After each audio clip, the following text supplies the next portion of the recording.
And the final end here, it could be weeks, perhaps even months, until investigators have a firm handle really on what caused the crash of Flight 261. But as our Alan Mendelson reports tonight, answers to some key questions have already come to light. Listen carefully to this question. Last year, the FAA issued a directive that that type of airliner should be, the rear stabilizer should be inspected or modified. Do you know if that took place on that particular jet? We don't know that as of yet. But now we do know. There is late word from Alaska Airlines that the doomed plane had not yet had its rear stabilizers checked, and the inspection was scheduled for this coming June. KCAL 9 News was first to report that the FAA said there might be a problem with corrosion of the rear stabilizers on the MD-80 class of planes.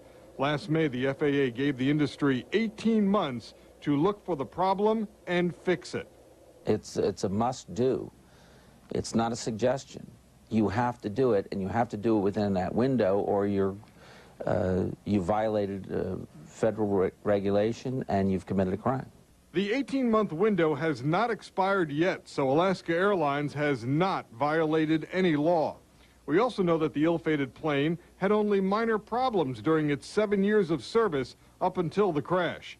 This is the official service report of that jet. It showed only minor, even insignificant problems. And in aviation circles, the MD-80 class of planes has a strong reputation for quality and safety. Well, it has an outstanding safety record. It has fewer fatal accidents per thousands of hours of flying time than almost any other airplane.